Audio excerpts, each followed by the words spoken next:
Voici l'inimitable, l'incomparable et l'intraitable Doc Mayou avec José Arsenault. José Arsenault. Cette émission s'adresse à un public averti. Au réseau Cogeco, vous écoutez Doc Mayou et José. Doc Mayou et José Arsenault. Avec le Doc et José Arsenault. Bonjour à tous, bienvenue dans l'émission. Le Doc Mayou et José, mais là, savez-vous comment je me sens? J'ai l'impression d'avoir une date avec mon ex. Parce que Doc Mayou n'est pas là aujourd'hui, OK? Doc Mayou, il est en cours, il doit témoigner, expert dans une cause que vous lirez sûrement dans les journaux. Ça donne de même, il choisit toujours des causes qui sont très popularisées. Donc, il n'est pas là aujourd'hui. Alors, j'ai eu une petite envie de revenir dans mon ancienne vie. Avant que j'anime avec le Doc Mayou, j'avais mon émission Le Monde de José à Québec et je recevais souvent des spécialistes, je recevais souvent des gens parler de différents thèmes, Human Interest, et une que je recevais régulièrement, c'est la coach familiale Nancy Toyon. Bonjour Nancy. Bon matin. Donc, et là, je tiens à énervée. faire... Ben, moi aussi, je suis contente, sérieusement. En tout cas, c'est rare que je côtoie des ex, mais... Mais là, pour ce matin, non. Mais et je tiens vraiment à faire un avertissement. Je suis quasiment stressée pour toi, sérieuse. Puis t'as dû le sentir, là, Ben oui. parce que je t'aime, Nancy. On est amis aussi, il faut le mentionner, on va être très clair. Oui. Là. Mais parce que le Doc Mayou, il a sa façon, selon Ouais. son Il a expérience. son style. Toi, t'as la tienne, OK? Oui. Fait que donc, ce matin, faut pas comparer les deux. Et bien que le doc et moi, on soit d'accord sur plusieurs Oui, je affaires, sais. il y a des trucs où on a des opinions totalement opposées. Bon.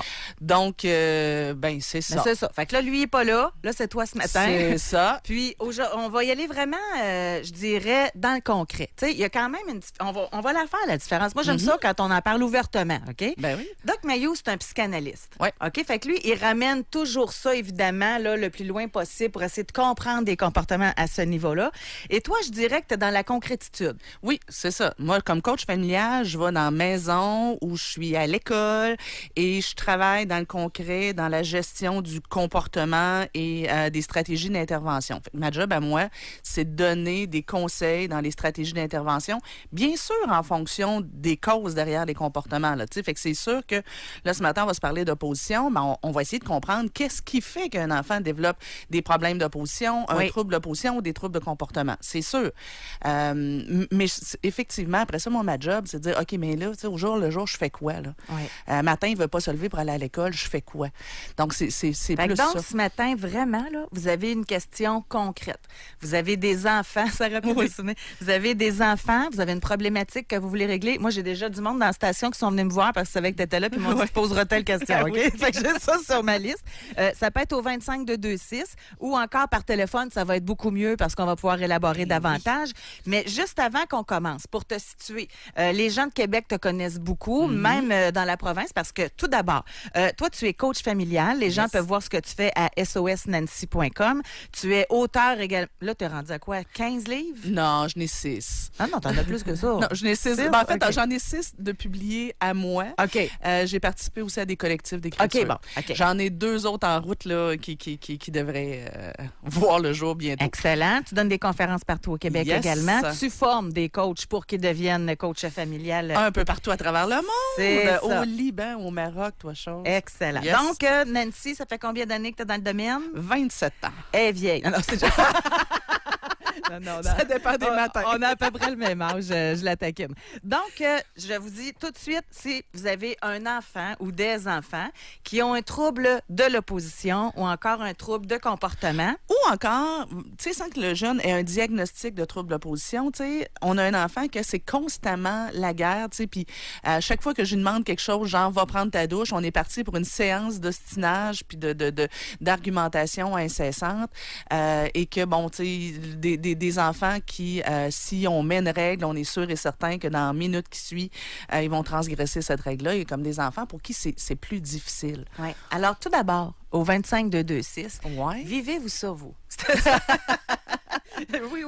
Oui. Non, mais si vous avez, je vous le dis, là, ça va être intéressant si vous avez des questions à ce niveau-là.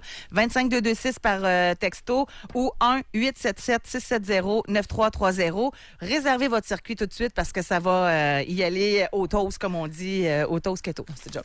Donc, je vais savoir tout d'abord, pour ceux là, qui se le demandent, trouble de l'opposition là, et trouble de comportement, c'est ça va-tu ensemble nécessairement? La source, est-tu la même? Oui, c'est sensiblement les mêmes facteurs de risque, les mêmes sources. Quand on parle, par contre, de troubles de l'opposition, tu sais, je dis souvent, c'est pas parce que votre jeune s'oppose qu'il y a un trouble d'opposition. Tu sais, ça se peut que son opposition vous cause du trouble, ça veut pas dire que c'est un trouble d'opposition. Pour parler de troubles, un peu comme si on parle de troubles anxieux, tout ça, ben, tu sais, là, ça prend le diagnostic, justement, d'un pédopsychiatre ou d'une équipe multi, tu sais. Pour parler d'un trouble de l'opposition, c'est souvent des enfants qui sont hyper hypothéqués, là, tu sais, qu'ils s'opposent partout, en tout temps, avec tout le monde. Autant à la maison qu'à l'école, la garderie, etc. Tu sais, puis une des caractéristiques principales d'un enfant qui a un trouble de l'opposition, là, c'est si je lui dis, viens t'asseoir ici, que je lui désigne une chaise, il peut pas s'asseoir sur celle-là. C'est plus fort que lui. Il y a des hommes de même, aussi. Oui. En effet. Mais on parle des enfants avec des troubles d'opposition plus que les chums. Mais tu sais, si je désigne une chaise, il faut absolument qu'il prenne l'autre.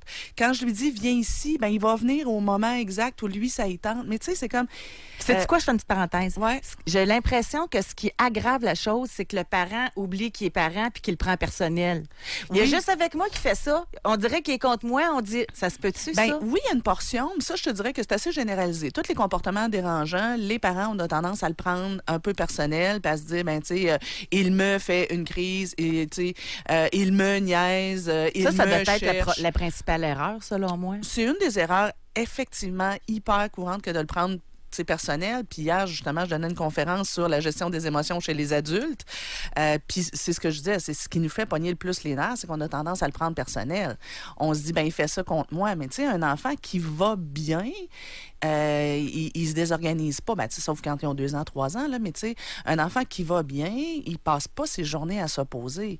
Fait que, tu sais, quand votre jeune s'oppose, c'est qu'il va pas bien. Il y a quelque chose qui se passe, tu sais. Chez un enfant qui a un trouble d'opposition, un vrai trouble d'opposition, ça va être des enfants qui rient, qui sourient très peu. Quand on les entend rire, ils rient pas, ils ricanent. C'est comme, tu sais, où ils vont rire dans des moments totalement inappropriés. Ils voient quelqu'un se blesser, se faire très mal, et là, ils sont morts de rire. Là. Mais tu sais, c'est comme, il y a comme un fond d'agressivité. Chez des enfants qui ont un trouble d'opposition... Mais ça, je fais une parenthèse, là. Bon, je reviens à mon chum présent, non, Doc Mayou, mais c'est-tu acquis, ça? Ou bien, tu sais, tu nais-tu comme ça, ou bien tu peux le développer? Nope. En fait, le trouble de l'opposition, c'est un trouble affectif. Contrairement, par exemple, au TDAH. Le vrai TDAH, c'est un trouble neurochimique. Alors que le trouble de l'opposition, c'est un trouble affectif. Ça se développe. Maintenant, ça peut se développer très, très, très, très tôt dans l'enfance. Puis, tu sais, si tu veux, on pourra regarder un petit peu les facteurs de risque. Qu'est-ce qui fait qu'un enfant développe un trouble de l'opposition? Maintenant, ça accompagne souvent un trouble neurologique. Donc, beaucoup d'enfants qui ont un TDAH développent un trouble de l'opposition. Entre autres, à cause de la composante impulsivité. Le TDAH vient avec de l'impulsivité, des fois une difficulté à comprendre certains éléments. Tu as beaucoup d'enfants qui vont développer, en tout cas sans que ce soit un trouble d'opposition, des comportements opposants. Ça accompagne souvent un syndrome Jules Latourette. Parce que chez les enfants qui ont un syndrome Jules Latourette, il y a aussi une composante au niveau de l'impulsivité, une composante parfois au niveau de l'interprétation de la réalité qui est un peu particulière, une portion aussi au niveau de les enfants se sentent facilement persécutés. Et un enfant qui se sent persécuté, ben, tu sais, il risque de réagir agressivement. Mais ça, je vais donner un exemple concret. Ouais. OK? J'étais au centre d'achat l'autre fois. Puis là, je voyais là, la mère avec son jeune là, de 4 ans. OK? Puis là, il y avait... Puis je dis, j'étais assise, je prenais un café. Fait que là, je le regardais. Puis là, à un moment donné, la serveuse arrive. T'as-tu dit merci? T'as-tu fait ci? Elle lâche pas. Ah oui. Sérieusement. Puis, gars, fais attention, là. Non, c'était comme faux. Non, fais ci. Sérieusement, moi-même, je me serais opposée, là. Tu sais, c'était... Bien, tu vois, ce qui va faire qu'un enfant... Puis, tu sais, beaucoup de gens me disent, ben écoute, les enfants opposants, c'est des enfants rois. Un instant, c'est pas si simple que ça. Tu sais, ça se peut qu'effectivement, il y ait certains enfants opposants qui aient été hyper gâtés, puis à qui on a passé tous les caprices, puis que, bon, il y en a, mais c'est pas le plus courant. Et il y a aussi des enfants opposants qui ont des parents excellents. Fait que, tu sais, c'est pas juste génétique. Il y a 3 affaires, en fait, qui vont faire qu'un enfant développe une personnalité opposante. D'une part, effectivement, la génétique. Fait que, tu sais, quand deux parents ont le gène de la tête de mule, ils ont des chances d'avoir des enfants avec une tête de mule. S'il y a justement un problème neurologique, bon, je parlais de TDAH, de Gilles de Tourette, même aussi les enfants qui ont des traits TSA, des traits autistes, il y a une espèce de rigidité. Plusieurs vont développer des comportements opposants. Des enfants qui ont de la douance. Il y a beaucoup d'enfants opposants qui ont soit un haut potentiel intellectuel, c'est des enfants ultra brillants, qui voient les failles facilement, qui réagissent très mal à des parents qui sont peut-être pas assez structurants, etc. Ça remet en question, ça, le parent, dans ce temps-là. Là, c'est peut-être plus le parent qui va s'opposer. En tout cas. Fait que, première partie, donc, la base. Moi, j'appelle ça le kit de base. Donc, la génétique de l'enfant. Deuxième partie, les parents. Et là, justement, tu me parlais de surintervention. Si tu me permets, je vais revenir tout de suite après. Mais il y a aussi, dans ma troisième composante, l'environnement et les événements.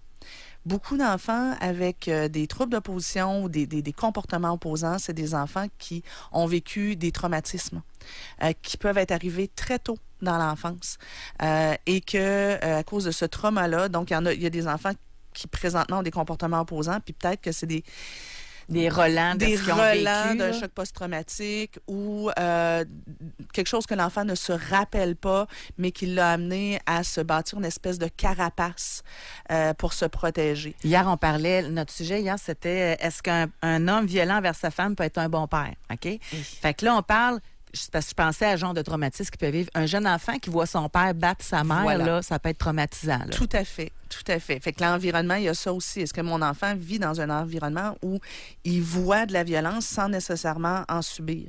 Puis là, on parle de violence familiale, mais tu sais, le jeune qui vit dans un environnement où autour de lui, il y a beaucoup de changements, de situations qui sont dramatiques, qui changent de milieu de façon régulière, qu'il y a des situations de crise. Se promène d'une maison à l'autre. Oui, c'est ça. Ou, qui grandirait avec des parents qui ont des problèmes de santé mentale. Ou, dans une situation... Je pense à une jeune fille avec qui j'ai travaillé. Excellent parent. Mais elle est la cinquième d'une famille de 5 enfants. Et les 4 autres, c'est des garçons.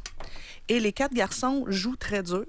Et j'ai des parents qui font, c'est normal, hein, des gars, ça se tape dessus. Mais là, moi, ma petite, là, bébé, là, elle se faisait pousser et elle a appris à faire sa place en jouant du coude comme il faut.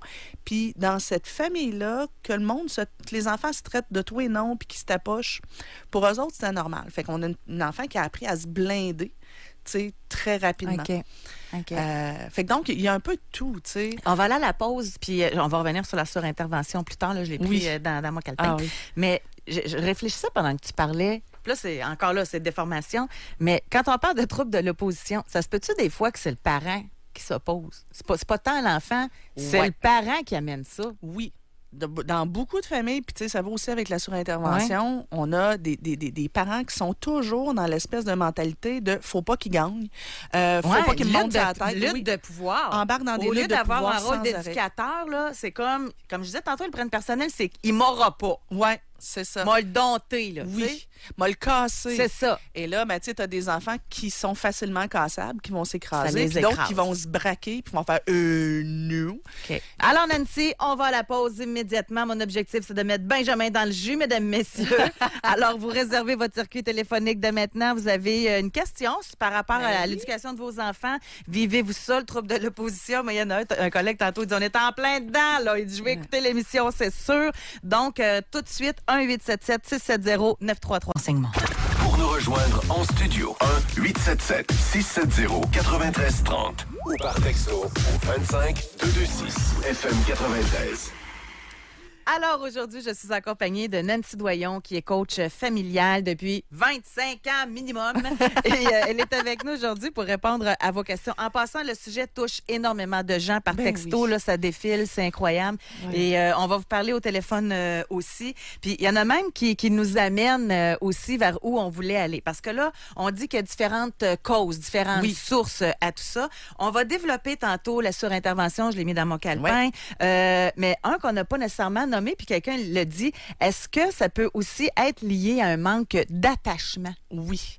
Et c'est très, très fréquent que chez les enfants qui ont un trouble d'opposition ou des comportements très opposants, ce soit un problème, soit un trouble de l'attachement ou des blessures d'attachement. Puis tu sais, des fois, les blessures d'attachement, bon, ça peut être un parent qui n'a pas réussi à créer un lien significatif et rassurant avec son enfant.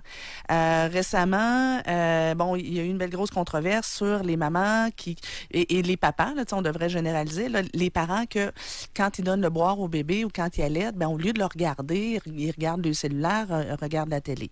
Là, tout le monde a capoté sur ma page Facebook en disant, mon Dieu, je regarde la télé de temps en temps, on se calme le pompon.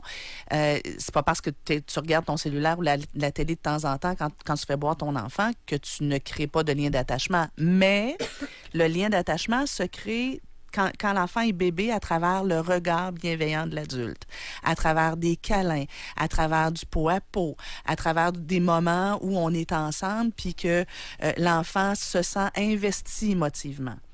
Puis, il y a des parents qui n'arrivent pas à faire ça. Ou encore, ce que je dis souvent, c'est présentement, avec le rythme de vie qu'on a, comme parents, souvent, on est dans notre tête.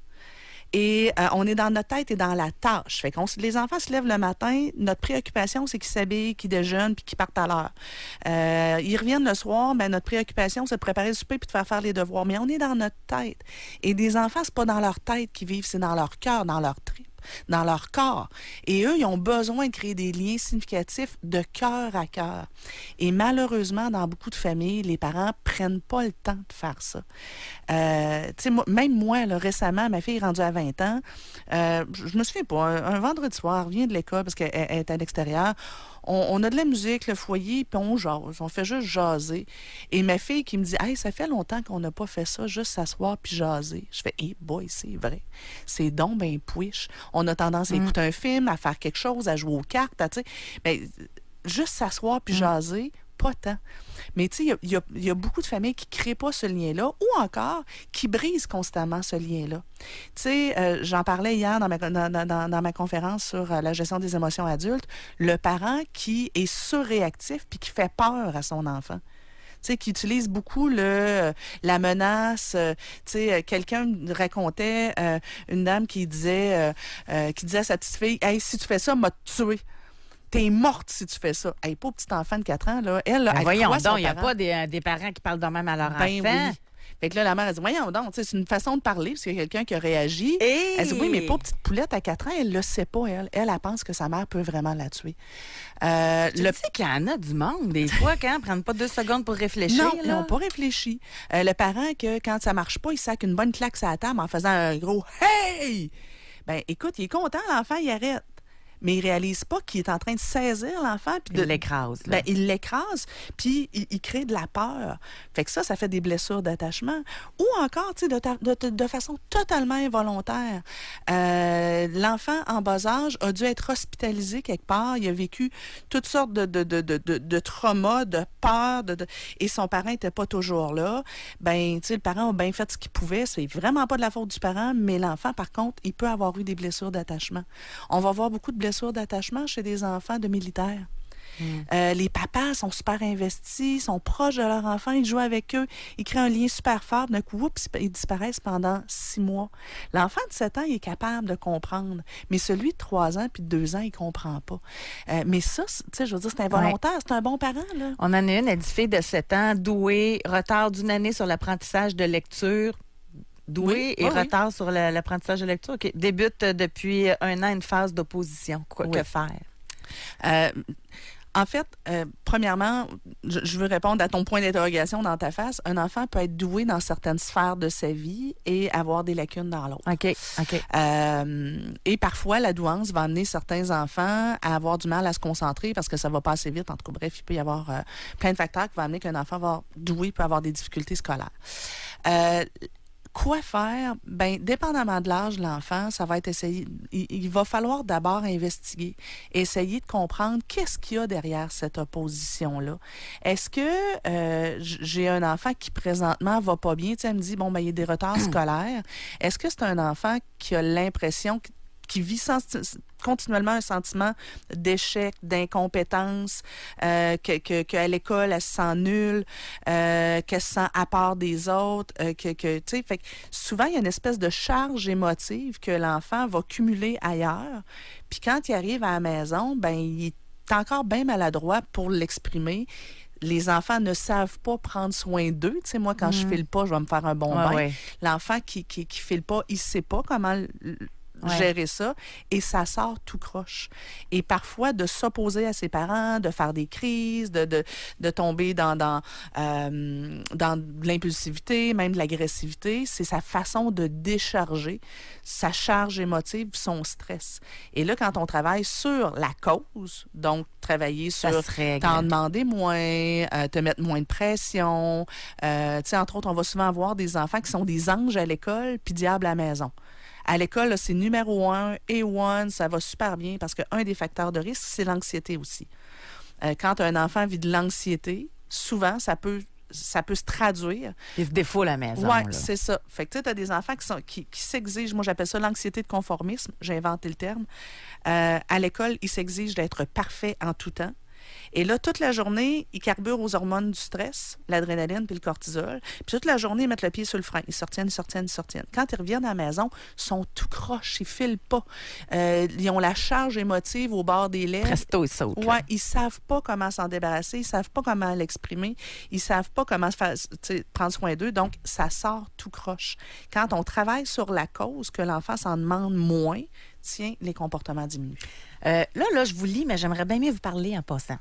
1-877-670-9330. Maman de 2 filles, 4 et 6 ans. Depuis que ma plus jeune a 19 mois, elle est en traitement contre le cancer. Sa sœur est très maternante avec elle, très sensible. Elles jouent beaucoup ensemble, elles sont très proches. Nous quittons bientôt pour 1 mois notre ville pour une greffe à Montréal. Ma plus vieille semble faire plus d'anxiété, crise d'opposition. Elle a besoin de contrôler tout. Elle hurle, nous frappe, se désorganise depuis quelques semaines.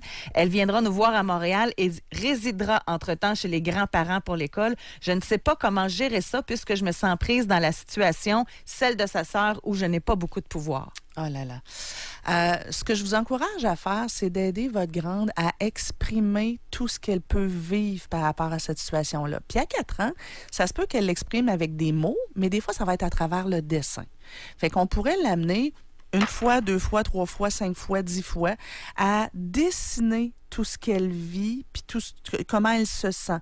Dire, OK, ça te stresse que papa, maman partent pendant un bout? OK, est-ce que tu peux me faire un dessin par rapport à ça? Souvent, quand les enfants dessinent, surtout les petites filles, bon, c'est souvent plus facile, quand les enfants dessinent, ça ouvre la porte à leur inconscient. Ça leur permet de libérer des affaires qu'ils n'arriveraient peut-être pas à exprimer avec des mots. Elle pourrait aussi vous préparer une série de dessins que vous allez ouvrir ou qu'elle va pouvoir vous envoyer, tu sais, en les prenant en photo quand elle sera chez grand-maman. Donc, l'amener à exprimer le plus possible puis à valider ça. Le grand piège, les parents, on n'aime pas ça que nos enfants soient anxieux, on n'aime pas ça qu'ils soient inquiets, on a tendance à trop en mettre pour les rassurer. Mais j'en ai pas tant, j'aimerais développer avec toi. Envoie donc. Tu sais, parce que là, c'est la petite qui a le cancer. Oui. Fait que j'imagine, puis en passant, ça peut être normal, là, ton attention est toute sur cet enfant-là. Mm-hmm.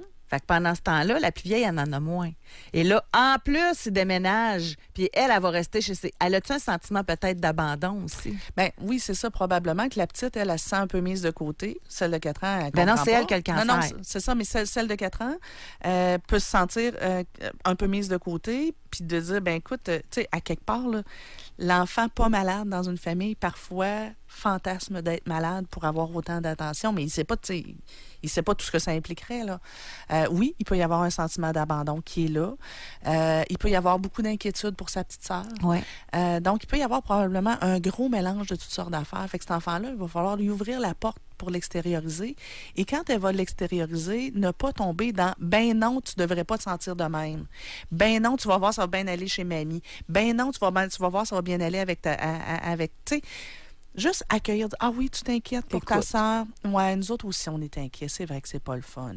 Ah oui, ça te tente pas d'aller chez mamie pendant un mois, t'aimerais mieux être avec nous. Ouais, nous aussi, on aimerait tellement mieux rester ici. Ouais, je te comprends. Tu sais, puis donc, juste accueillir ce que l'enfant vit plutôt que de toujours se braquer et passer moins d'attention sur le comportement, mais plus sur la cause. On va à la pause. Yes! Vous avez une question, je sais que vous en avez plein par texto. 1-877-670-9330. On va privilégier les appels téléphoniques. Vous vivez une situation avec vos enfants dont vous aimeriez connaître la réponse, comment régler cette situation-là. Je suis en compagnie de Nancy Doyon, coach familial. Pour nous rejoindre en studio, 1-877-670-9330 ou par texto au 25-226 FM 93. Aujourd'hui, dans l'émission, je reçois Nancy Doyon, qui est coach familial. Vous avez une question par rapport à l'éducation de vos enfants. Aujourd'hui, le thème principal, c'est le trouble de l'opposition et trouble du comportement également. Ça, je vais lire le texto parce que ça doit rejoindre quand même des gens. Quand ton jeune a des comportements opposants, tu donnes une consigne qu'il ne le fait pas, tu fais quoi? Parce qu'au bout d'une journée difficile, de ne pas toujours pogner les nerfs, c'est pas facile. Écoute, ne pas pogner les nerfs après un enfant qui s'oppose à temps plein, ça doit être vraiment difficile. Une des affaires qu'il faut savoir, c'est que le propre d'un enfant opposant, c'est que plus tu veux qu'il fasse quelque chose, moins il veut le faire. OK? Puis moins tu veux qu'il fasse quelque chose, plus ça il tente de le faire. Fait qu'à partir de là, je pense que comme parent, il faut être conscient que si on veut trop le diriger quelque part, ça marchera pas. Même comme adulte, on est comme ça. Oui, ben tu sais, t'as du monde qui ont des tempéraments opposants, puis quand t'as un trouble de l'opposition, c'est encore plus intense. Fait que tu sais, si comme parent, je veux absolument que mon enfant opposant m'obéisse ici, maintenant, je vais être dans des luttes de pouvoir perpétuel. Un enfant modèle standard, tu sais, un enfant qui n'a pas de problème ou qui va bien, ben tu sais, tu lui mets des consignes, puis à un moment donné, ben s'il sait qu'il y aura une conséquence s'il ne respecte pas les consignes, ben tu sais, il va y respecter. L'enfant très opposant, tu sais, je vais donner un exemple. Si je tiens à ce que mon enfant mange ses légumes, bon, bien, l'enfant, dans le standard, ben, je vais dire goûte-y, on va faire un jeu, puis ça, il va finir par y goûter. Si j'ai un enfant qui a un tempérament opposant, plus je veux qu'il mange les bases-ouelles de brocoli, moins il veut y manger. Fait que moi, il faudrait peut-être que je commence par, prioriser mes interventions. Puis lui donner des légumes qu'il aime aussi, peut-être? Ou lui donner peut-être des légumes qu'il aime. Ou deux, lui dire, bien, regarde, ils sont là, si tu veux y goûter, tu y goûtes. Si tu y goûtes pas, tu y goûtes pas. Mais arrêter de tenir tête à mon enfant pour des conneries. Si j'ai un jeune de 9 ans, je veux qu'il prenne sa douche. Si j'ai décidé, moi, que sa douche était à 7 heures, c'est sûr que je suis partie pour une guerre de pouvoir. Je peux peut-être te dire, regarde, mon grand, faut que tu prennes 4 douches dans ta semaine. Décide quand est-ce que tu y prends. Il a besoin de décider. Ou avec les enfants opposants, j'aime beaucoup, moi, l'intervention du choix. Tu sais, mettons, j'ai Justine, 9 ans, c'est l'heure de faire ses devoirs, elle est partie, elle s'ostine, elle veut pas, puis elle à lire, etc. Si c'est un enfant opposant, si c'est pas un enfant opposant, je vais aller voir qu'est-ce qui se passe, tu sais, comment ça te tente pas ce soir, tu sais, puis on va nous jaser, ça va être le fun. Si j'ai un enfant qui a un tempérament opposant, je vais faire, OK, là, tu as 2 choix. Ou tu fais tes devoirs, si tu as une belle attitude, je suis là pour te donner un coup de main. Ou bien, si tu gardes cette attitude-là, ben moi, j'ai pas envie de t'aider. Fait que tu le fais choisir. C'est finalement. ça. Et après ça, c'est ou bien tu fais tes devoirs, ou bien il y a une conséquence. Qu'est-ce que tu décides? Alors, ça pourrait être ou tu fais tes devoirs, puis ensuite, il te reste du temps pour jouer, puis passer du temps sur ta tablette. Ou bien, ben tu sais, tu n'as pas accès à ta tablette tant et aussi longtemps que tu n'as pas décidé de faire tes devoirs. Décide, choisis et assume. On va au téléphone. Yes. Sarah est avec nous. Bonjour, bienvenue dans l'émission, Sarah. OK, c'est que Bonjour. j'avais une question. Oui. Oui, moi, j'ai un bébé de 10 mois et mon médecin a dit qu'il faisait de l'angoisse de séparation. Oui. Il veut toujours être près de moi ou son père quand on est là. C'est pas, mettons, qu'on s'en va, là. Il veut toujours faire des activités avec nous. Fait qu'il peut pas s'amuser tout seul. Il est pas capable. Okay. Vous me dites quel âge déjà? 10 mois? Oui. OK. Bien, premièrement, vous devez savoir que vers l'âge de 6, 8, 10 mois, l'angoisse de séparation est très, très, très courante et normale. les enfants commencent à comprendre. Ben, ils sont attachés à vous, c'est un bon signe. Puis ils commencent à comprendre que vous pouvez disparaître. T'sais. Fait que là, ça les inquiète. Il y a des enfants qui sont un tempérament plus dépendant que d'autres. Et là, moi, ce que je vous encourage simplement à faire, c'est de faire de l'alternance rapide. Bon, une des choses qui est intéressante de faire avec les enfants, c'est de jouer à coucou. Tu me vois plus. Tu me vois plus pour que l'enfant puisse voir que, OK, quand mon parent, je le vois plus, il est là pareil. Et mon parent, quand il s'éloigne, il revient pareil. Probablement que quand vous allez aux toilettes, il est de l'autre côté de la porte puis il hurle. Au lieu de l'amener avec vous, vous pourriez lui parler à travers la porte pour que l'enfant catch que même quand je vois pas maman, elle est là quand même. Puis tiens, elle revient. Après ça, je joue avec un peu. Puis, je m'éloigne un petit peu, puis je reviens. Puis je m'éloigne, puis je reviens. Donc, on développe très progressivement la capacité de l'enfant à être seul avec lui-même. On le couche dans sa couchette. Quand il se réveille, au lieu d'accourir tout de suite et de le sortir, on va lui parler à distance. Oui, maman s'en vient. Là, il pleurniche, puis tout ça. Puis là, tout à coup, je débarque. Je fais « Allô! » Et progressivement, je vais peut-être le laisser dans son lit de plus en plus longtemps. Je le prends dans mes bras, je le colle, je le câline, je le redépose un petit peu, là, il pleurniche. « Ah non, je te reprends dans 2 minutes. Attends un petit peu. » Et là, je vais aller faire quelque chose et je reviens, je le reprends. Et là, au fur et à mesure, l'enfant développe une espèce de sécurité que, non, on ne va pas m'abandonner. Puis, oui, mes parents peuvent me prendre. Puis même s'il y a un petit délai, ils me reprennent toujours, ils me recâlinent toujours. Et là, au fur et à mesure, on allonge ce délai-là. OK. Fait que vous avez des belles choses à essayer, Sarah? Oui. Merci beaucoup de votre appel. Ça me fait plaisir. On va poursuivre. On s'en va à Saint-Agapi. On va parler avec Nancy. Bonjour. Salut. Bonjour. Moi, j'ai un petit garçon de 3 ans. Puis, c'est un petit garçon qui a vécu du traumatisme jeune. Il a eu l'aryngomalacie à 2 jours de vie. Puis, il a dû être hospitalisé et opéré, hospitalisé à naissance et l'opération à 1 mois. Puis, c'est ça. Fait que là, aujourd'hui, c'est une personne de 3 ans qui est toujours en opposition, toujours dans le non. Toujours, veut pas s'habiller, veut pas aller à la garderie. On arrive à la garderie, il veut pas se déshabiller, il veut pas dire bonjour. Et à la garderie, est-ce que ça se passe pas si mal? Oui, ça va super bien. La garderie est parfaite. Écoute, on a même des éducatrices spécialisées pour certains enfants aussi, parmi le mien. Là. Ça va super bien. Puis quand il voit justement la voiture de l'éducatrice spécialisée, il est tout content, tu sais. OK. Il n'y en a plus d'opposition. Là. Bon, premièrement, je vous dirais, dans quelques années, peut-être vers l'âge de 5-6 ans, s'il y a encore des problématiques à ce niveau-là, ça va peut-être être intéressant d'aller voir un psychothérapeute qui fait aussi de l'hypnose. Parce que ça peut être intéressant d'aller travailler sur des choses que l'enfant a vécues autour de sa naissance. OK. Maintenant, par contre, d'ici là, ce que je vous encourage à faire, c'est de recréer sa sécurité affective. Ce que vous pourriez faire, c'est de vous assurer qu'à tous les matins avant de partir pour la garderie, vous vous réservez un 15 minutes de câlinothérapie, là, où vous êtes vraiment collé. Et ça, là, c'est gratis, là, que ça s'est bien passé ou pas bien passé. Je passe du temps, câlin avec toi, à des bisous, le regard, etc., pour juste te rappeler combien je t'aime. Souvent, ça, je vais juste faire une petite parenthèse. Souvent, là, c'est le meilleur remède pour tout. Ah oui, tout à fait. Donner de l'affection à l'enfant, y montrer qu'on est là, prendre du temps de le regarder dans les yeux puis parler juste à lui. Et gratis, que ça se passe bien ou pas. Et là, à la fin de la journée, même chose. Vous allez le chercher à la garderie. Dans un monde idéal, vous allez même le faire à la garderie avant l'habillage. Je te retrouve, on a notre réunion, câlin, je suis contente de te voir. T'as-tu passé une belle journée? T'as-tu pas passé une belle journée? T'as-tu une belle réaction quand je suis allée te chercher ou pas? Je m'en sac. À moins que vous ayez sacré une claque, là, mais encore, tu sais. Puis là, c'est comme, je suis contente de te voir. On va prendre un 3 minutes de plus avant de passer à l'habillage, juste pour reconnecter au niveau affectif.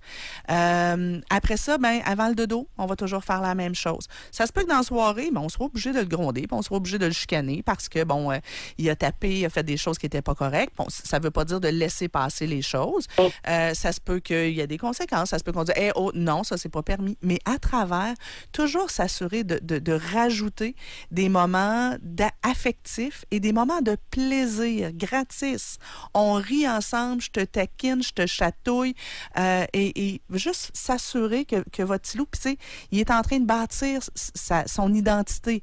Ce qu'il va penser de lui-même. Alors, si on est toujours en train de le chicaner, de lui dire qu'il n'a pas fait la bonne affaire, qu'on n'est pas content, qu'on n'est pas satisfait, puis qu'il n'a pas bien fait ça, puis qu'il n'a pas été gentil, si on fait toujours ça, lui, il est en train de se dire que il est méchant, puis qu'il n'est pas aimable, puis qu'il n'est pas une bonne personne, etc.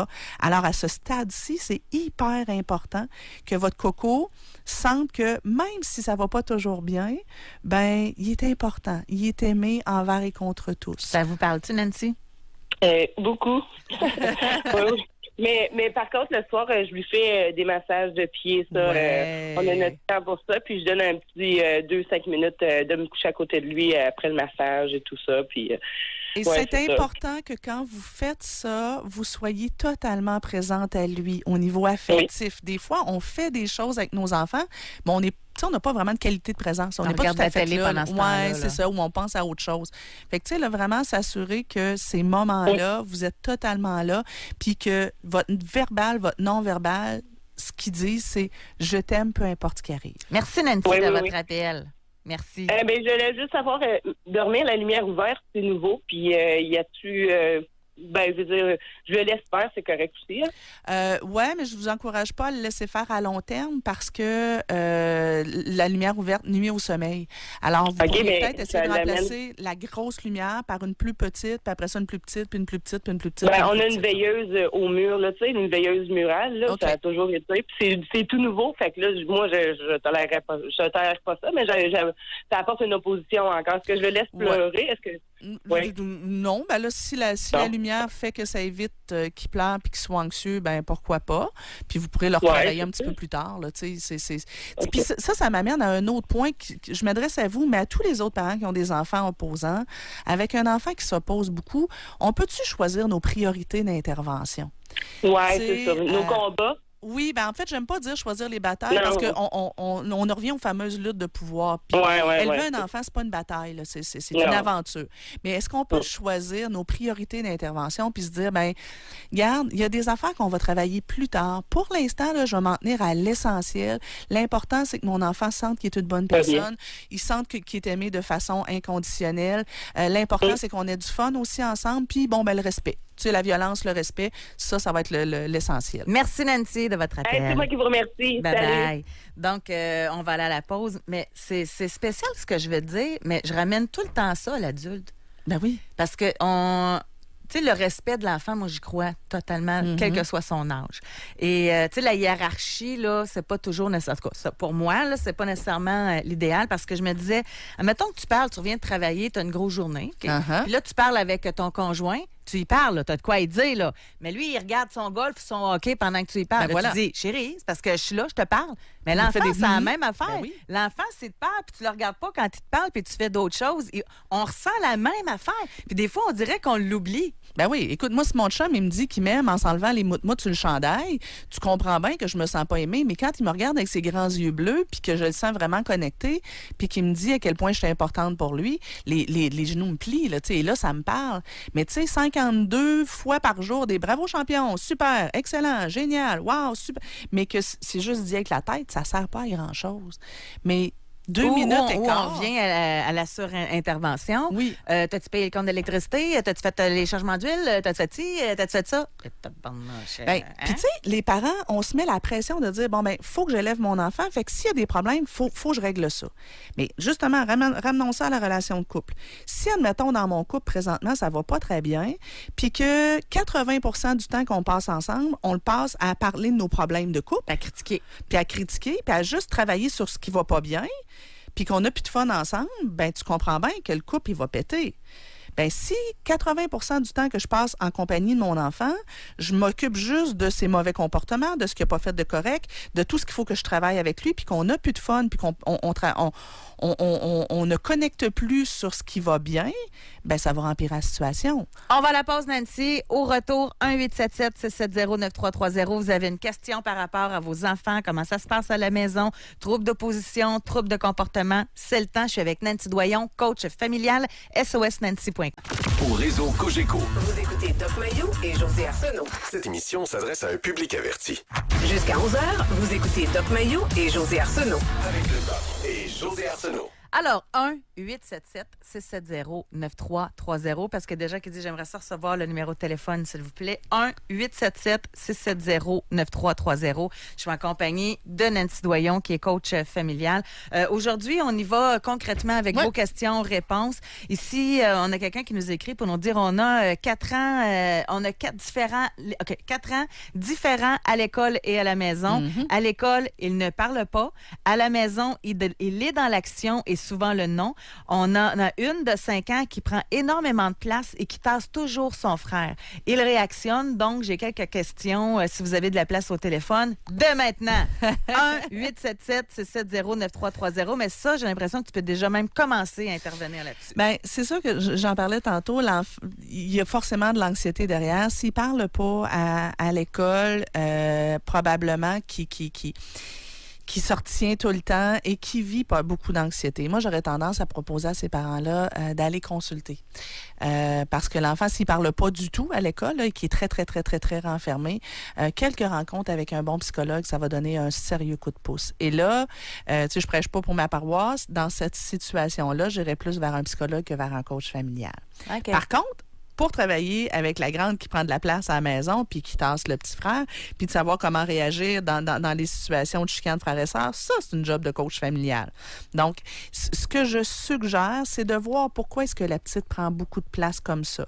L'aider à prendre conscience de... Ce qu'on va faire, parce qu'en plus, la personne veut nous parler. Ben, Fait que moi, ce que j'aime, puis on va le faire ensemble, c'est qu'on va vous poser des questions, voir comment ça se passe chez vous, puis suite à ça, on va pouvoir aller plus loin. Nancy va pouvoir aller plus loin avec vous. Ben oui. 1-877-670-9330.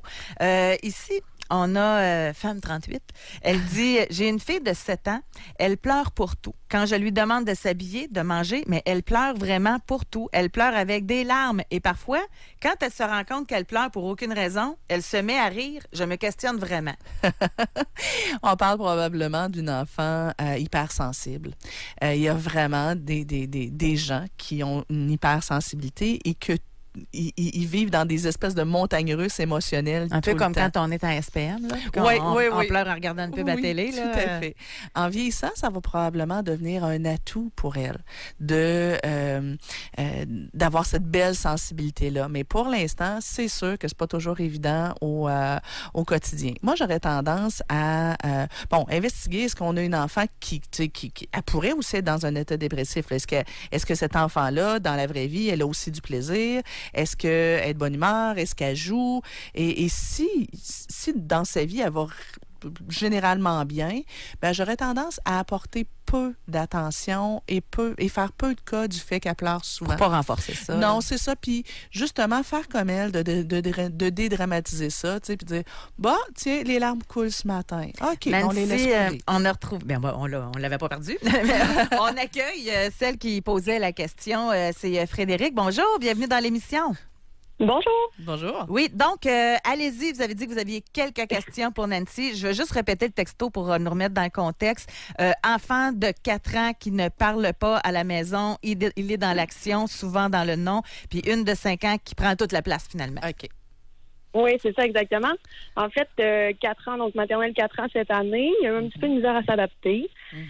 Par contre, là, on voit que ça s'améliore beaucoup. OK. À la maison, c'est que quand il arrive, on dirait que, comme vous aviez parlé tantôt, là, il faut qu'il explose, il faut qu'il se passe quelque chose dans sa vie, il faut qu'il s'exprime. Ouais. Puis celle de 4 ans, elle a passé une belle journée. Ben oui. Fait que elle comprend pas pourquoi son frère est comme ça. Uh-huh. Puis c'est surtout aussi les matins là, qui sont un petit peu plus difficiles. On essaie d'intégrer beaucoup les pictogrammes pour qu'ils puissent comprendre comment sa journée va se dérouler. pour l'instant, ça fonctionne. Par contre, les trucs, ils fonctionnent pas longtemps avec lui. Donc là, on ne sait pas où est-ce qu'on va aller, mais je voulais juste vous dire, il n'y a pas de chicane entre le frère et la sœur. Ah, super. En fait, comme on le disait, il y a probablement beaucoup d'anxiété. Le matin, le fait que ce soit plus difficile, c'est l'anxiété, un peu de séparation, de dire, je ne serai plus avec mes parents. Les pictogrammes, je trouve que c'est une super idée. Deux choses. Je vous encourage à travailler l'indépendance de votre coco, la capacité. C'est vraiment dur, ça. Oui, c'est ça.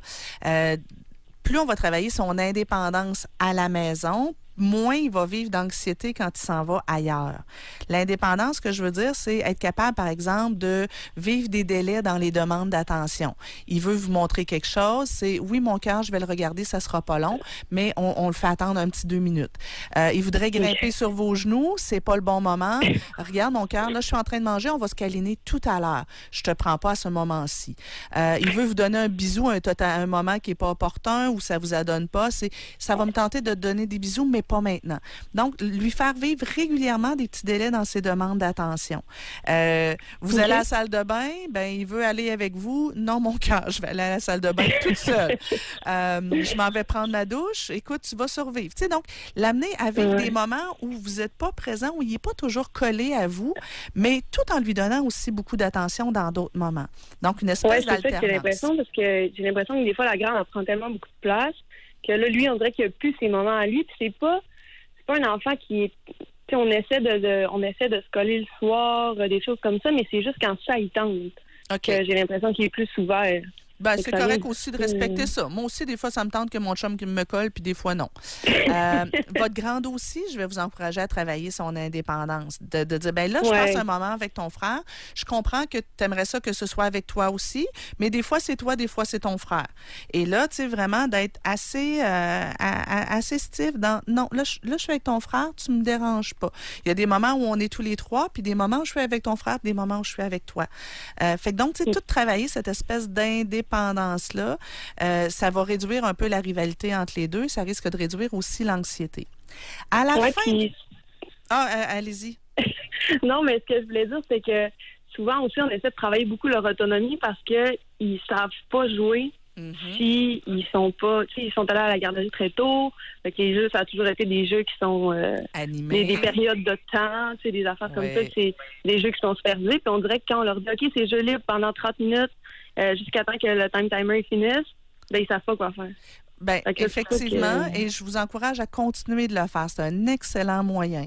Vous pouvez, au départ, commencer à les amener à dire, tu sais, leur donner des suggestions ou oui, effectivement, jeu libre, jeu créatif, puis progressivement, vous allez pouvoir les amener un petit peu plus loin. Frédéric, merci beaucoup de votre appel. Merci à vous. Bonne journée. Merci. Au revoir. On doit s'arrêter pour la pause. Au retour, on s'en va à Gatineau. On va parler avec Roxane. Continuer de réserver nos lignes téléphoniques pour poser des questions à notre coach familial, Nancy Doyon. Le Doc Mayou n'est pas là aujourd'hui. C'est pas qu'il travaille pas, c'est qu'il est au palais de justice dans une cause. Il sera de retour lundi. Mais aujourd'hui, on parle du trouble de l'opposition et de comportement chez l'enfant. Pour nous rejoindre en studio, 1-877-670-9330 ou par texto au 25-226 FM 93. Il vous reste une demi-heure pour poser vos questions à Nancy Doyon, coach familial. Plus de 6 livres d'écrits, des conférences partout à travers le Québec, fait des formations même pour amener des gens à devenir coach familial aussi. Donc, 25 ans dans le domaine à se promener de maison en maison et de ramener l'harmonie. Là, on va parler avec Roxane qui nous appelle de Gatineau. Bonjour. Oui, bonjour. On vous écoute, Roxane. Oui, en fait, j'appelle concernant ma nièce qui a 10 ans, a vécu une séparation de ses parents lorsqu'elle était tout bébé, puis là, elle est avec son père, puis une nouvelle conjointe qui a 2 enfants. Elle vit beaucoup d'anxiété selon moi, mais elle a eu de la médication, elle est très anxieuse, ça va pas très bien. Elle mange souvent pas ses repas à l'heure du dîner. Puis quand elle retourne à la maison, là, je pense qu'il y a beaucoup de négativité autour de, ses comportements, puis le fait qu'elle mange pas, tout ça. Et puis, dernièrement, elle a dit que elle se sentait pas à l'aise à la maison, qu'elle se sentait pas aimée. Alors là, c'est beaucoup. Moi, je reste que la sœur qui peut le conseiller du mieux qu'il peut, aller consulter. Roxane, ça intéressant. Où est-ce qu'elle n'est pas bien? Chez le père ou chez la mère? Chez les deux, j'ai l'impression. OK. Est-ce que c'est une enfant qui Elle dit qu'elle ne se sentait pas aimée. OK. Est-ce qu'elle est en garde partagée chez papa et chez maman? C'est partagé, mais vraiment de façon improportionnelle. Là. Il y a beaucoup de temps chez papa puis chez la belle-mère, puis il y a très peu de temps à l'occasion là, chez sa mère, une fois de temps en temps. Et pourquoi que c'est comme ça? Bon, il y a eu toute une histoire là dans le passé de consommation avec la mère, puis ça a été compliqué là au niveau légal, là, mais finalement c'est le père qui a eu la garde. Mère adéquate, c'est ça, puis ça a été décidé par la cour? Oui. OK. On a le portrait. Oui, bien, vous comprendrez que cet enfant-là a très probablement des blessures au niveau de l'attachement, sentiment d'abandon. Tu sais, à 9 ans, tu comprends pas trop pourquoi maman choisit la consommation plutôt que toi, tu sais. Avec l'arrivée aussi de la nouvelle conjointe, tu sais, on la comprend de peut-être ne pas se sentir aimée. Et ce qui est intéressant, c'est qu'à partir de cet âge-là, à peu près 8-9 ans, les enfants sont capables de nommer les choses. Vous, comme tante, votre job, c'est de l'aider à exprimer tout ça, à en discuter. Ouais. Peut-être lui demander, toi, là, si tu te sentais aimé, qu'est-ce qui serait différent? Tu sais, qu'est-ce qui t'aide, toi, à te sentir aimé? Tu sais, on a tous et toutes notre façon, j'appelle ça les canaux affectifs, on a tous et toutes notre façon de recevoir puis de donner de l'amour. Peut-être que papa, lui, sa façon de donner de l'amour à sa fille, c'est en lui payant des affaires, en lui donnant des cadeaux. Mais je t'interromps, mais la belle-mère, es-tu maternelle un peu? Ouais. Parce que là, c'est la belle-mère aussi qui... des fois, aussi. d'avoir quelqu'un de substitut, une figure maternante, ça peut être bien, là. Ben, justement, je pense que les plus ou moins, étant donné que c'est très laxiste, très laissé-aller chez la mère biologique, il y a comme un besoin d'éduquer puis de comme resserrer la vis. Ça, c'est les mots qu'on utilise là chez mon frère puis sa nouvelle conjointe. Donc, resserrer la vis, c'est aussi d'être plus sévère. Puis moi, de l'extérieur, j'ai l'impression qu'il manque de ces moments-là, comme vous parliez plus tôt, là, de moments de plaisir. Puis on est toujours dedans l'espèce de discipline, puis ça tourne tout le temps, tout négatif. Et vous, est-ce que vous êtes proche? Êtes-vous Êtes-vous proche de cette nièce-là? Moi, malheureusement, je suis à Gatineau. Eux sont à Saint-Jean-sur-Richelieu, donc c'est un petit peu loin. On essaie de se voir le plus possible, puis ça reste très bref, là, mais c'est pas évident, non. Bien, c'est sûr que si vous avez une opportunité de discuter de la situation avec eux, dire, ben écoute, j'ai entendu une émission à la radio, ils parlaient d'eux, etc. Bon, ben tu sais, des fois, mettre ça sur mon dos, c'était intéressant. Les envoyer sur mon site Internet, voir mes capsules YouTube. Ça peut être... C'était ça le but. Ben oui, c'est ça. Parce que quand ça vient de moi, ça devient très difficile de dire que c'est pas juste la sœur qui veut faire la morale, je reste la sœur aînée là, tu sais, qui a fait un bac en psychologie. Non, là c'est vraiment va voir, va consulter, c'est pas moi qui le dis. Voilà. J'ai une idée quand même, puis je la teste avec Nancy, okay? C'est elle la spécialiste là, parce que moi je pense que cet enfant-là a besoin d'une bonne attention bienveillante. Là, il manque ça. Fait que même un petit rendez-vous FaceTime avec elle une fois par semaine, vous et elle là, tu sais, elle va avoir votre affection, ça va lui donner un petit rendez-vous juste pour elle, elle va se sentir importante. Moi, je pense que ça peut être intéressant. Mais aussi, surtout de l'aider à verbaliser ça, à le nommer, à être capable de le liquider. Je trouve qu'on passe trop vite. On est atteint du syndrome du plaster avec les enfants. T'as mal quelque part, on va te mettre un plaster, t'as plus mal. Oh, regarde, c'est terminé. On veut trop aller vite. Fait que l'aider à exprimer tout ça, à l'extérioriser, peut-être la guider aussi pour qu'elle en parle avec papa et sa belle-mère, qu'elle soit capable d'identifier qu'est-ce qu'elle aimerait recevoir comme marque d'affection, de quelle façon elle peut se sentir aimée chez papa et sa belle-mère, puis comment, tu sais, l'aider, la coacher pour qu'elle puisse en parler aux personnes concernées. En parler à vous d'abord, puis aux personnes concernées par la suite. Après ça, la guider, la coacher dans où est-ce que tu peux aller chercher ton attention, puis ton affection, qui t'aime autour de toi, de qui est-ce que tu te sens aimé. Parfois, c'est par des amis, un enseignant, une tante, une grand-maman. Donc, tu sais, où est-ce que tu peux aller chercher ça? Mais vos conseils pour, mettons, mon frère là, puis la belle-mère, est-ce qu'on parle plus de coach familial ou d'aller consulter un psychologue? À ce stade-ci, ce sera un coach familial pour être capable de voir où est-ce qu'on peut mettre de l'encadrement sans que la petite se sente rejetée, ressouder la nouvelle cellule familiale, avoir des règles qui sont uniformisées, bien choisir les priorités d'intervention, rajouter du plaisir dans cette famille-là, rajouter de l'affectivité. Un coach familial va aller à la maison, va voir comment ça se passe. Fait que ça va être vraiment l'idéal, là. Merci, Roxane, de votre appel. Super. Merci à vous. Merci. Bonne journée. Bye-bye. On va parler avec Jacqueline. Bonjour, bienvenue dans l'émission, Jacqueline. Bonjour, ça va bien? Oui, on vous Bonjour. écoute. Oui, merci. J'aime beaucoup votre émission et elle me rejoint beaucoup. Moi, je suis une grand-mère et ma fille est toute seule avec 2 enfants de 12 ans, presque et demi, et un enfant qui va avoir bientôt 7 ans. Je vous dirais que les 2 enfants ensemble s'amusent très bien, même que des fois, le plus vieux, il joue un petit peu de papa, il donne ou plutôt des conseils, je sais pas. Ma fille est toute seule parce qu'elle avait un conjoint qui venait d'une autre nationalité et la culture faisait que ça marchait pas bien ensemble. Au niveau que était un petit peu sévère avec les enfants et ma fille est tellement douce, peut-être trop.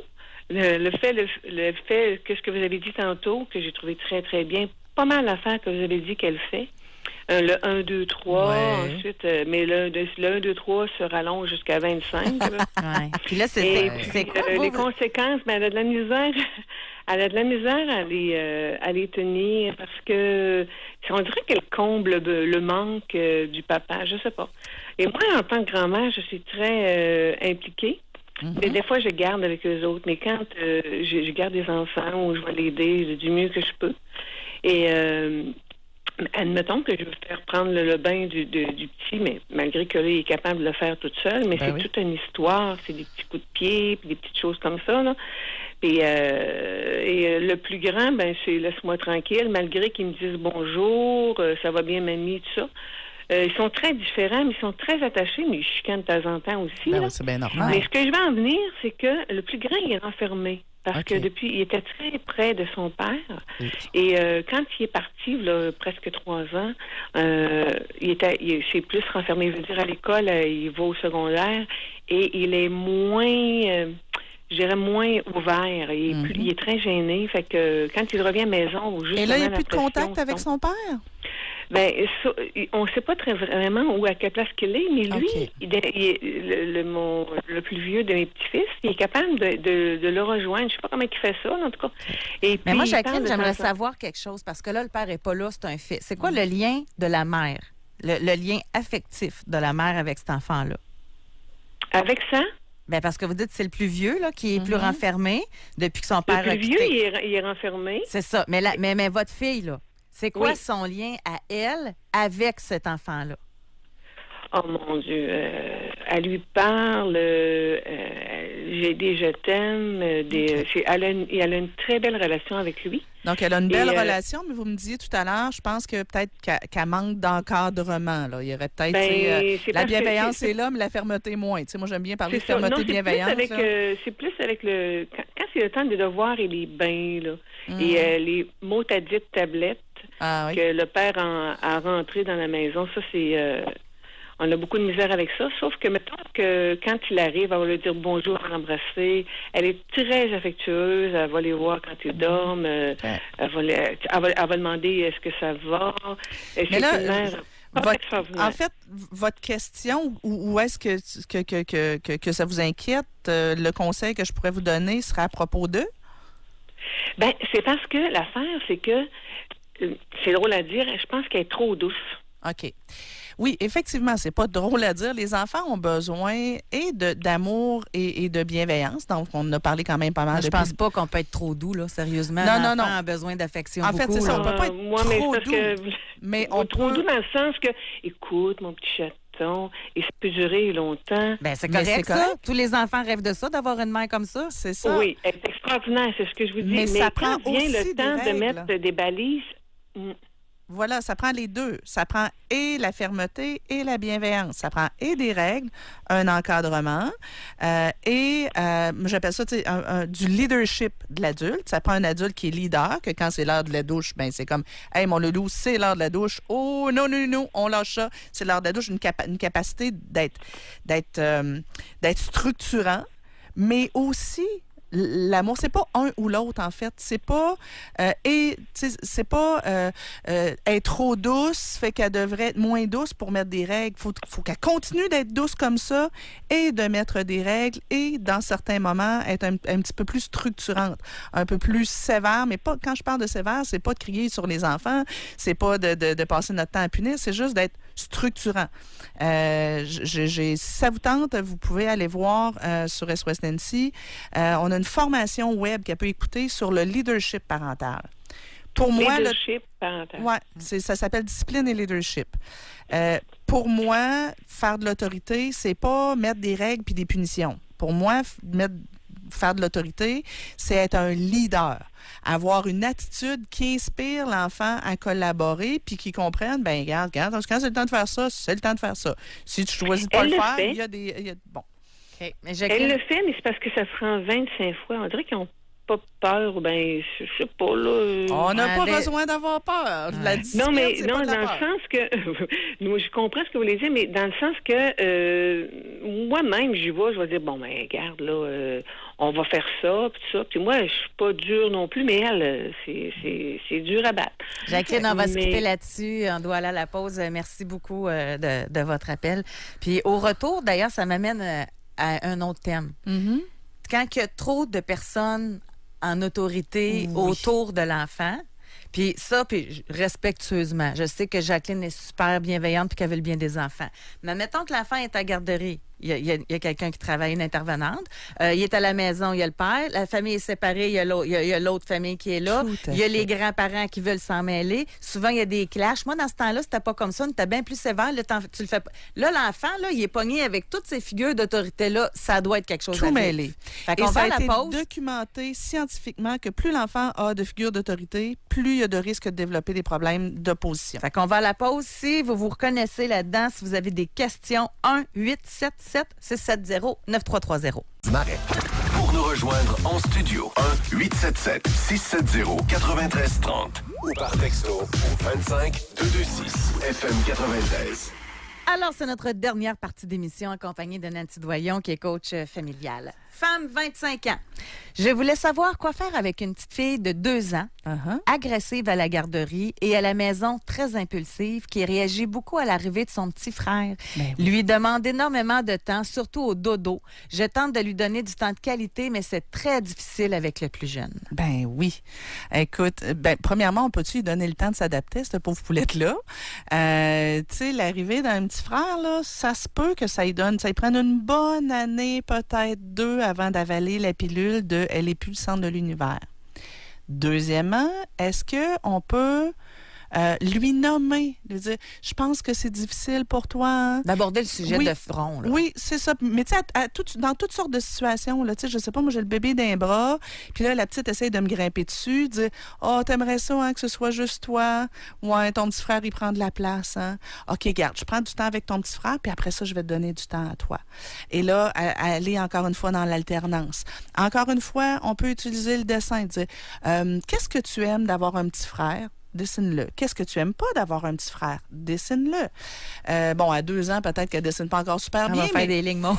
Oui, mais tu sais, ça se peut quand même qu'elle soit capable de vous dire ce qu'elle a dessiné, même si ça n'a pas l'air de ça. L'impliquer un petit peu plus aussi dans les soins au bébé, de dire, ben écoute, tu peux m'aider à le faire manger, tu peux aller lui chercher sa doudou, tu peux lui donner un bisou sur le front, tu sais, pour créer une espèce de complicité puis que ce soit pas juste le petit frère me vole ma place. Okay.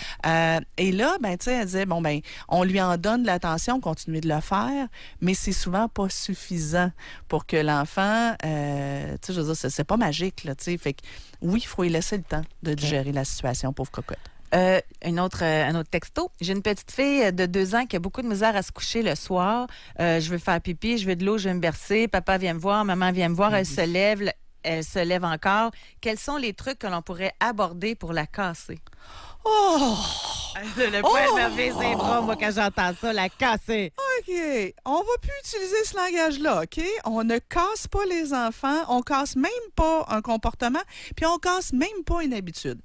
Moi, quand je casse quelque chose, il est brisé après. Oui, c'est ça. Je comprends que c'est une façon de parler. L'image est bonne. Quand tu peux casser, elle brise. Oui, c'est ça. On veut pas la briser. Je comprends que c'est juste une façon de parler, mais votre façon de parler reflète votre façon de penser.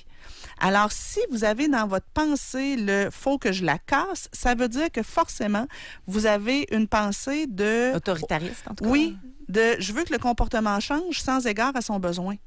Fait qu'on peut-tu commencer par se demander, ben c'est quoi son besoin? Son besoin, c'est probablement un besoin de proximité.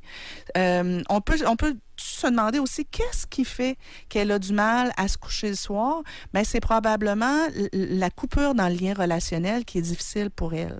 Alors, avant de penser à casser son comportement ou à changer le comportement, il faudrait se demander comment je peux mieux répondre à son besoin.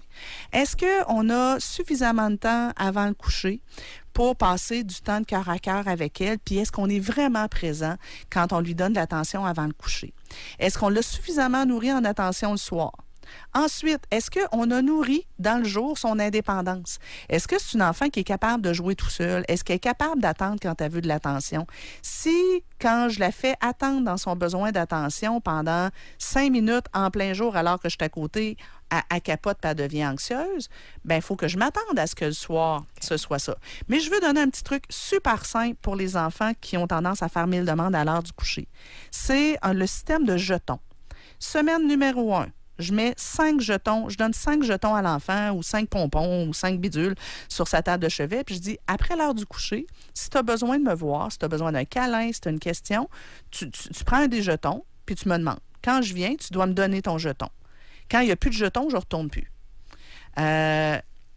Semaine 1, j'en mets 5. Semaine 2, j'en mets 4. Semaine 3, j'en mets 3. Semaine 4, j'en mets 2. Mais après ça, je reste à 2. Parce que moi, après l'heure du coucher, que notre enfant ait 2 possibilités ou même 3 possibilités de nous revoir s'il est inquiet, je trouve ça important. Parce que ça lui permet de savoir que, regarde, mon parent, il n'est pas loin. C'est ça, de le rendre sécure. Ouais. On va avoir le temps pour un dernier appel. On va aller parler avec Christine de Beauport. Bonjour. Bonjour. Moi, ma voisine immédiate, elle a un petit garçon de 5 ans. Et Christine, quand ça fait pas Christine, c'est trop loin. C'est trop loin. C'est plate, là. C'est moi qui vais faire le Doc Mayou aujourd'hui, là. Mais là, déjà... Trop loin. Ben, le lien, tu sais, c'est... Ben, c'est parce que moi, c'est la porte voisine. Fait que son petit-fils de 5 ans, il donne des coups de pied. Oui, mais en même temps, vous pouvez rien faire là-dessus. Ça. Je vais être plate, mais c'est pas de vos affaires. C'est ça. Je suis désolée. Merci beaucoup, Christine, parce que ça donne rien, là. Non, c'est ça. Puis je comprends là, qu'elle l'observe et qu'elle trouve que ça n'a pas de bon sens, mais en même temps, à un moment donné, on ne peut pas se mêler des affaires des voisins, là. On ne sait pas pourquoi il donne des coups de pied. Il peut avoir toutes sortes de raisons. On ne sait pas pourquoi elle n'intervient pas. Bon, il peut y avoir toutes sortes de raisons, mais à un moment donné... Fait que, tu sais, à moins qu'un enfant... Puis là, je dis, on se mêle de nos affaires. Attention. Si un enfant se fait crier dessus, subit de la violence, on va faire un signalement à DPJ. Mais si on trouve que le parent n'éduque pas son enfant et que l'enfant est mal élevé, c'est pas de nos affaires. Je suis désolée. Homme 23. Il dit, on dirait que les solutions ce matin sont très orientées vers les petites filles. Est-ce qu'on traite les petits gars comme les petites filles? Oui, pas mal. C'est parce que les questions qui ont été posées concernaient souvent les petites filles. Et c'est étrange. Je me suis vraiment posé la question tout à l'heure parce que souvent, l'opposition active, là, tu sais, j'écoute pas, je fais des crises, etc., c'est plus souvent les garçons que les filles. Même ceux qui ont des diagnostics de troubles de l'opposition, c'est plus souvent les garçons que les filles. Là, on avait plus de cas de filles ce matin. Ben oui, c'est ça, c'est un addon. Mais oui, règle générale, la plupart du temps, ça va être la même chose. Sauf quand je disais, ben tu sais, quand on a un enfant qui a une charge émotive, qui sort tout croche, les petites filles, ben tu sais, je suggère souvent le dessin, discuter, la calinothérapie. Chez les petits garçons, ben il y a des petits garçons avec qui ça fonctionne bien, puis il y a d'autres petits garçons où on va passer plus par défouler à travers le sport. Tu sais, on parlait de l'enfant qui, à l'école, il est très, très sage, il revient le soir, ça a besoin de sortir. Ben ça peut être par une séance de chatouille, par une séance de lutte avec papa. Ça peut être, on va jouer dehors, puis on dépense du gaz, de l'énergie. Exceptionnellement. OK? C'est très rare parce que j'avais une conférence à Longueuil puis je suis revenue à Stoneham. Fait que je me suis levée plus tard ce matin que d'habitude. Donc, mon horaire était tout changé. Et j'ai tellement trouvé ça beau. Moi, il était 7h30, je pense. En tout cas. Puis là, je sors. Et dans ma rue, il y avait un but de goaler, là, deux buts. Puis il y avait 2 petits gars qui jouaient au hockey à 7h30. Ben oui. Je me suis dit, quelle bonne idée. T'es fait dépenser de l'énergie. Ils vont arriver à l'école, ils vont être plus attentifs, ils vont être... Sais-tu ce qui aurait été encore mieux? C'est que papa soit dehors en train de jouer avec eux autres. Parce qu'en plus de dépenser du gaz, ben les enfants sentent qu'ils sont importants puis que papa a du plaisir à être avec eux. Fait que, tu sais, ça aurait été encore mieux. Ouais. Fait que, tu sais, mais ça doit pas tout le temps être facile, là. Toi aussi, comme père, il faut que tu te prépares pour aller travailler. Je suis d'accord. Mais tu te lèves une demi-heure plus de ça bonheur, arrive mettons, souvent, si je sais que j'ai un enfant qui a du gaz d'avion puis que souvent à l'école, il dérange dérange ou il y a des matins qui sont pas faciles, peux-tu me lever 15 minutes plus de bonne heure pour passer 15 minutes avec, dans le plaisir, avant qu'on embarque dans l'auto, qu'on s'en aille à l'école? Mais je trouvais ça tellement beau, je te le dis, là. Tout à fait. Fait que c'est des... Donc, c'est ça. Les garçons, les petits-enfants garçons, c'est plus des amener comme dans l'action. Oui, là. c'est ça. Mais il y a des enfants, des garçons, qui vont bien réagir au dessin et à discuter, là. Mais ça va être plus souvent à travers, on brasse un peu. Fait que, ça peut être instauré à tous les jours en revenant de l'école ou en revenant de la garderie un moment que j'appelle de décharge. Mon enfant a accumulé du stress, on passe soit 15 minutes très relax, avec de la musique, je fais des petits massages, on jase, câlin. Puis chez d'autres enfants, vous les connaissez, vos moineaux, vous les connaissez, vos enfants, vous connaissez le tempérament, ou à la rigueur, essayez plusieurs affaires, vous allez voir ce qui marche. Ça peut aussi être, en revenant de l'école, avant de rentrer pour la collation, on passe 10-15 minutes à jouer dehors. Je te laisse pas dehors, je te pars pas dehors pendant que je rentre en dedans, là. Je passe du temps avec toi pour renouer au niveau relationnel. Je te montre que tu es assez important pour que j'aille dans ce qui te plaît à toi. Ouais. On passe du temps ensemble. On se couchera 10 minutes plus tard, là. Mais si un enfant se couche 10 minutes plus tard, nourri affectivement, avec le sentiment qui est important... Il ne se relèvera pas 4 fois. Voilà. Fait que on va passer un peu plus de temps, on va décharger, puis après ça, on va pouvoir rentrer, faire les devoirs, préparer la soirée. Ici, on a une mère à la maison, 3 enfants en bas âge. Elle dit, je fais mon possible, mais ce que je trouve difficile, c'est la pression de tout bord, de tout côté pour faire des enfants parfaits. Tu finis tout le temps par douter de ce que tu fais, de ce que tu fais pas. Ah, tellement. Tu sais, un de mes chevals de bataille, c'est le perfectionnisme parental. Tu sais, de nos jours, là, je trouve que nos enfants, c'est notre bulletin de parents. Tu as un bel enfant qui se conduit bien, le prof dit qu'il en voudrait 12 de même dans sa classe, ça doit être parce que tu fais une bonne job. Puis ton enfant, c'est pas un modèle standard, il fait des crises, il écoute pas tout le temps. Mais trop obéissant, là, je m'excuse, mais c'est pas mieux. Ben non, c'est ça. Et là, c'est ça, c'est pas parce qu'un enfant se conduit bien qu'il va bien. Les enfants les plus sages et les plus dociles qui font bien paraître leurs enfants, dans plusieurs cas, c'est pas des enfants qui sont heureux. Je pourrais revenir une autre fois, puis on se parlera des... On a parlé des enfants opposants. On pourra se parler des enfants anges. Ouais. J'appelle ça, moi, je parle de la détresse des enfants trop sages. C'est pas mieux. Fait que, tu sais, des fois... mais c'est vrai qu'on a cette espèce de pression-là. Sauf que, ce que j'ai envie de dire à cette dame-là, c'est si vous élevez vos enfants en vous disant « faut que tout le monde soit d'accord », oubliez le projet. Peu importe ce que vous allez faire, il y a tout le temps quelqu'un qui va trouver que vous êtes dans le champ puis que ce que vous faites n'a pas d'allure. SOSnancy.com. Parce que même des gens qui disaient, y en a-tu des coachs familiaux en Outaouais? Y en a-tu? Sur SOSnancy.com, vous allez avoir toute l'information. Vous allez pouvoir également vous procurer ces livres, voir les dates de conférences. Et il y a ma chaîne YouTube et il y a une conférence très bientôt, le 6 février, justement sur les troubles de l'opposition. Merci beaucoup, Nancy Doyon. Merci beaucoup, Benjamin. Je vous souhaite un très beau week-end, tout le monde. On se retrouve lundi avec le Doc Mayou. Bye! Soyez là demain, 9h30, pour une autre édition du Doc Mayou et José. Avec Doc Mayou et José Arsenault.